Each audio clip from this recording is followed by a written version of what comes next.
যুবরাজের ৬ বলে ৬ ছক্কা নাকি ভারত পাকিস্তানের বিখ্যাত সেই রোল আউট ম্যাচ? কোন কারণে ২০০৭ সালের টি-20 বিশ্বকাপটা স্মরণীয় হয়ে থাকবে? দক্ষিণ আফ্রিকায় অনুষ্ঠিত প্রথম সেই টি-20 বিশ্বকাপটা জিতে ভারত ইতিহাস গড়েছিল। কেমন ছিল ভারতের সেই জয়? বিস্তারিত জেনে নিন। সে বিশ্বকাপে মোট ১২টি দল অংশ নিয়েছিল। এর আগে ২০০৭ ওয়ানডে বিশ্বকাপে ভারত ও পাকিস্তানের ভরাডুবি হয়েছিল। তাই ভারতীয় দলে তখন পরিবর্তনের হাওয়া। সিনিয়ররা অনেকেই টি-20 খেলতে আগ্রহী ছিলেন না, ফলে তরুণ দল নিয়ে দক্ষিণ আফ্রিকায় যায় ভারত। অধিনায়ক করা হয় ২৬ বছর বয়সী মহেন্দ্র সিং ধোনিকে। গ্রুপ পর্বের ম্যাচে ভারত পাকিস্তান মুখোমুখি হয়। বর্তমান সময়ের মতো তখনকার ভারত পাকিস্তান ম্যাচ মেরমেরে হতো না, সে ম্যাচটা টাই হয়। তখন সুপার ওভার ছিল না, তাই বোল আউট পদ্ধতিতে শেষে মীমাংসা হয়, মানে বল সরাসরি স্টাম্পে হিট করতে হবে। ভারতের বোলাররা স্টাম্পে আঘাত করেন ৩ বার। Dhoni part time bowler Sehwag ও উথাপ্পাকে দিয়ে বোলিং করিয়াছিলেন, কারণ তাদের নিয়ন্ত্রণ ভালো ছিল। পাকিস্তানের উমর গুল ও শহীদ আফ্রিদিরা পুরোপুরি ব্যর্থ হয়। এই ম্যাচ জিতে ভারত আত্মবিশ্বাস ফিরে পায়। ধোনি বাহিনী চলে যায় সুপার 8-এ। সুপার 8-এর প্রথম ম্যাচেই নিউজিল্যান্ডের কাছে হেরে ভারত খাদের কিনারায় চলে যায়। এরপর শুরু হয় আসল কামব্যাক। প্রতিপক্ষ ইংল্যান্ড। এখানে দেখা যায় যুবরাজ সিং এর সেই ঐতিহাসিক ৬ ছক্কা। ভারত ২১৮ রানের বিশাল টার্গেট দিয়ে জয় পায়। পরের ম্যাচটা ছিল স্বাগতিক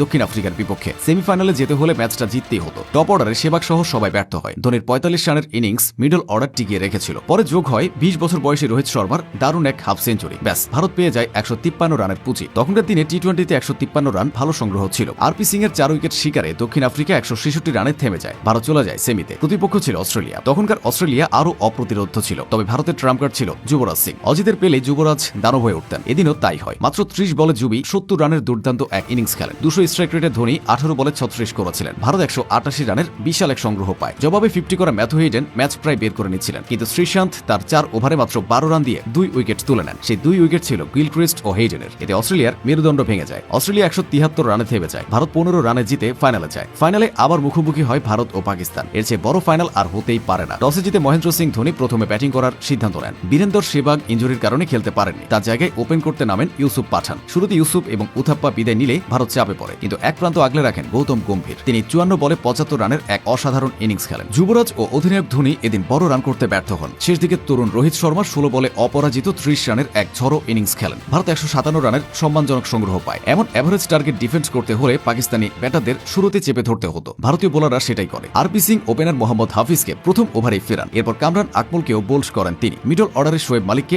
৮ এবং বিপজ্জনক শহীদ আফ্রিদিকে ০ রানে আউট করে ম্যাচ ভারতের দিকে ঘুরিয়ে দেন ইরফান পাঠান। একসময় পাকিস্তানের স্কোর দাঁড়ায় ৬ উইকেটে ৭৭ রান। মনে হচ্ছিল ভারত অনায়াসেই জিতবে। এমন সময় মিসবাউল হক দাঁড়িয়ে যান। হরভজন সিং এর এক ওভারে ৩টি ছক্কা মেরে মিসবাহ ম্যাচ আবার পাকিস্তানের নাগালে নিয়ে আসেন। ক্রিজে মিসবাহ ও সোহেল তানভীর। শেষ ওভারে লাগতো ১৩ রান। মিসবাহ ছক্কা হাঁকালে সমীকরণ দাঁড়ায় ৪ বলে ৬। এমন অবস্থায় মিসবাহর মাথায় যেন ভূত ভর করেছিল। তিনি স্কুপ করতে যান, ধরা পড়েন শ্রীশান্তের হাতে। ভারত জিতে যায় প্রথম টি-20 বিশ্বকাপ।